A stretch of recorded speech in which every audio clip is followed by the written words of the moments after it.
cita-cita, belajar, bergerak, bermakna.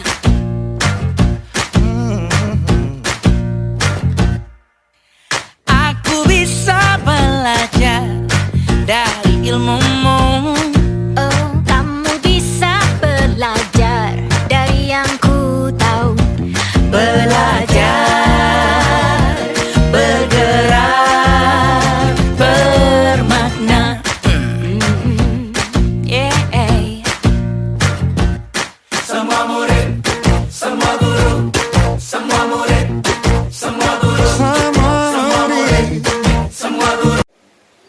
Assalamualaikum warahmatullahi wabarakatuh. Waalaikumsalam. Apa kabar? Alhamdulillah baik. Gimana Bu Probo?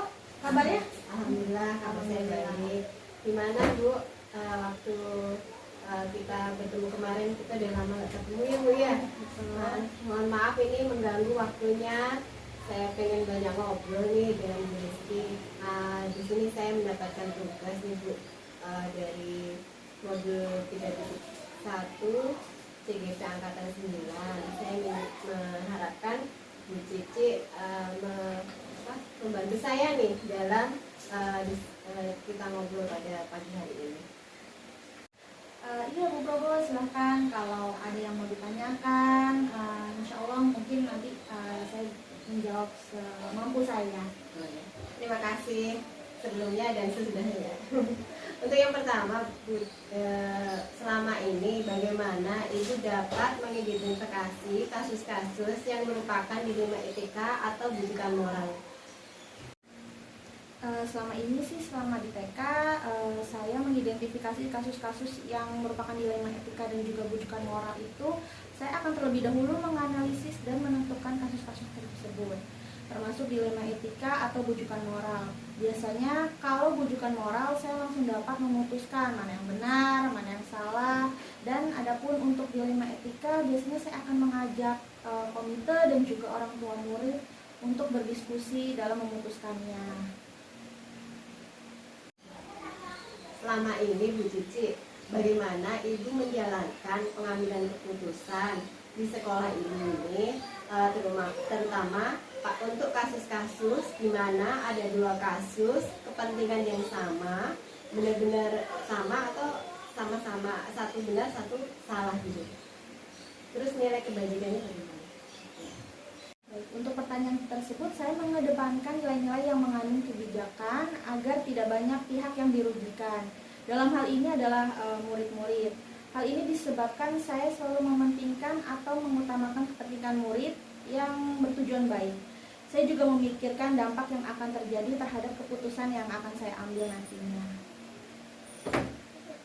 Selanjutnya, pertanyaan ketiga, langkah-langkah atau prosedur seperti apa yang biasa Ibu Rizky lakukan selama ini? Langkah-langkah atau prosedur yang saya ambil, yang saya lakukan selama ini, yaitu mengidentifikasi masalah, mengumpulkan fakta-fakta, selanjutnya mengkonfirmasi, kemudian memvalidasi data-data dan menentukan siapa saja yang terlibat dalam pengambilan keputusan agar keputusan tersebut berdampak pada terciptanya lingkungan yang positif, kondusif, aman, dan nyaman. Pertanyaan keempat ini Bu Rizky, hal-hal apa saja yang selama ini Ibu anggap efektif dalam pengambilan keputusan pada kasus-kasus dilema etika?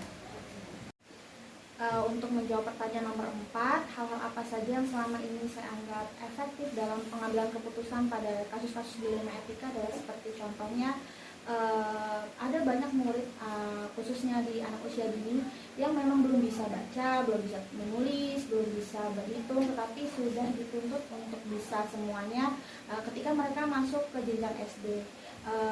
Itu saya caranya adalah dengan meyakinkan dan juga berkolaborasi dengan komite, para guru-guru tentunya, dan juga orang tua murid, bahwa memang pada dasarnya anak usia dini itu memang wajar-wajar saja bila belum bisa untuk membaca, belum bisa lancar membaca, menulis, dan juga berhitung. Untuk selanjutnya, Bu, pertanyaan kelima, hal-hal apa saja yang selama ini merupakan tantangan dalam pengambilan keputusan pada kasus-kasus dilema etika?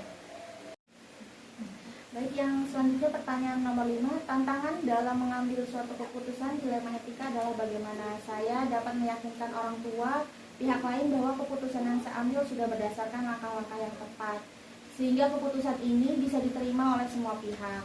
Menyosialisasikan hasil keputusan kepada pihak lain agar lebih jelas dan transparan. Namun memang keputusan apapun itu pasti akan ada yang kontra dan tidak melaksanakan keputusan yang saya putuskan. Kepada orang seperti ini saya harus sabar, berjiwa besar, mencoba memanggil dan berdiskusi dari hati ke hati agar orang tua khususnya dapat memahaminya dengan baik. Karena kasus dilema etika merupakan kasus yang sifatnya relatif kebenarannya. Untuk pertanyaan ke-6 ini Bu Cici, apakah Ibu memiliki jadwal tertentu dalam sebuah penyelesaian sebuah kasus dilema etika? Apakah Ibu langsung menyelesaikan di tempat atau memiliki sebuah jadwal tertentu untuk menyelesaikannya? Bentuk atau prosedur seperti apa yang Ibu Rizky lakukan? Selanjutnya yang ke-6, pertanyaan ke-6, jawabannya mungkin saya memiliki target waktu dalam menyelesaikan keputusan dilema etika tergantung kasusnya itu ringan, sedang, atau berat. Untuk kasus yang ringan atau urgent langsung diselesaikan saat itu juga. Dan untuk kasus yang sedang saya punya target waktu penyelesaian dalam waktu 1-2 hari.